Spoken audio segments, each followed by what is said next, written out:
Daryl Recommends Podcast is a podcast recommending series and shouldn't be mistaken for a reviewing one. Opinions about each show are my own and should not reflect what each podcast has to offer.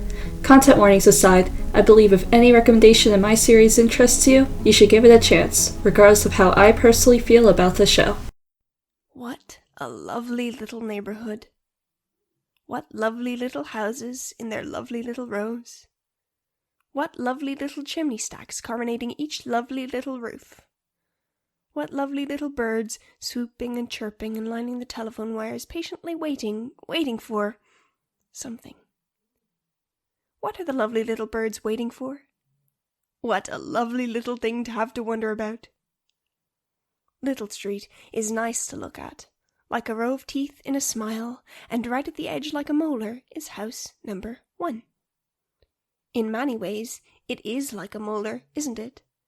It's broad and stout, enamel white on the outside, but fading to respectable yellow with age, and there's a small collection of garden gnomes on the lawn beside it. In other ways, it is rather unlike a molar. People live in it, for instance. Well, I don't want to assume.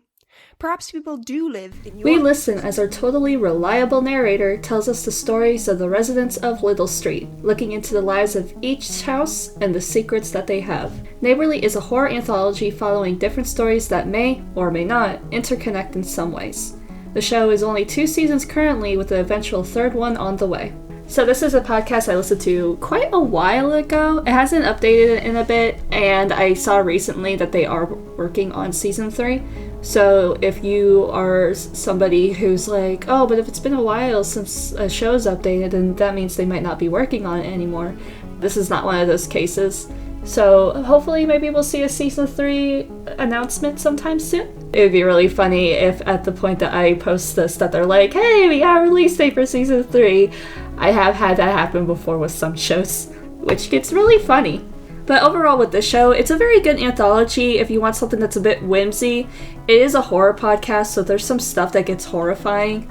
There's like this almost like Alice in Wonderland-esque fairy supernatural story that's really good, but it's also really like creepy. And then they'll have like ones about a bunch of animals living in an old abandoned house on Little Street. So it's very much just all over the place with whether or not it's gonna like have that like nice folky whimsy kind of feeling to like straight up like, oh, this is like terrifying and horrible what's happening to the poor people in these houses. And it's just very nice. Maddie, the main narrator of the show, whose voice you would have heard at the beginning of this episode of my own little podcast recommending series, which funny enough, YouTube now considers it to be a podcast, which is not what the series is, but okay, YouTube. Please stop considering the show a podcast. It is not. Anyway, Maddie, the narrator of the show, he's very good. I like his narrating voice, and just the character that he plays, because the narrator is technically a like character in this universe.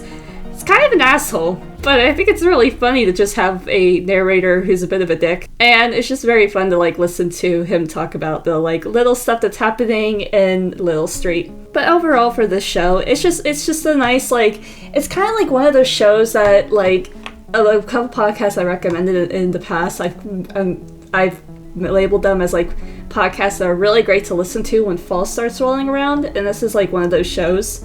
I can imagine this being like something you like listen to while drinking a cup of cocoa or taking a walk. It's just one of those like nice, just kind of chill shows where things don't get like really loud and really crazy really fast, because a lot of it is just like, you know, narration.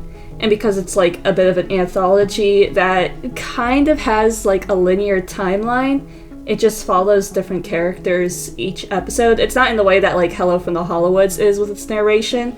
Sometimes characters from either houses we've already heard about to houses that we haven't gotten to yet will come by and show up. But it's very much like a linear anthology-ish kind of story, where there's obviously like an overall bigger plot kind of going on in the background, but nothing big and significant quite yet. There are only 2 seasons in, so maybe, you know, there might be more. Season 2 definitely ends off at a point where it's just kind of like, so, when's season 3?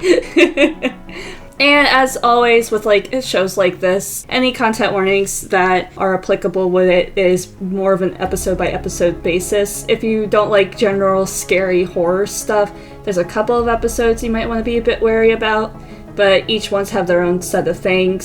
So if there's something that you don't typically like listening to in audio dramas, then you can always go into the description of the episode. They do have content warnings, so just in case you're worried about that, they got that stuff down, so you shouldn't have to worry about like being jump scared by something because it's not tagged properly for anything that might be triggering. So yay! And yeah, so just overall, I really like the like nice, comfy vibes of this show. It's got that huge like late summer, early fall vibes, and I hope that we could see season 3 soon, whenever you guys speaking directly to Maddie and the crew who work on this podcast, to hear you guys, tell more stories, because these ones are very nice. And I mean, you already got, if you are somebody who is new to the show, there's already 40 houses you can hear about, and so you can wait for season 3 when we'll hear about, assuming based off the pattern for the previous 2 seasons, another 20 more. So yeah, that is everything. I hope you guys go check out Neighbourly and give it a listen, because we love smaller podcasts, and also because Neighbourly is just one of those nice shows that's just like, it's like Spirit Box Radio. It's got that like nice chill vibes. It's still spooky, sometimes it still gets scary, but overall it's just kind of chill, kind of nice, and it's got that like nice folky feel to it. So that is it. I hope you guys enjoy and go check it out. I will be linking any relevant websites down below, as I always do, Patreons, social medias, the works. And if you like my own stuff, I got my own things going on. I have a queer horror webcomic about a bunch of people hunting monsters in the woods in West Virginia. And we are in the middle of chapter 2, and they are talking about things that are frustrating the main character. If you want to know what that's about, you could go follow my comic down below. And as always, goodbye, and I'll talk to you later.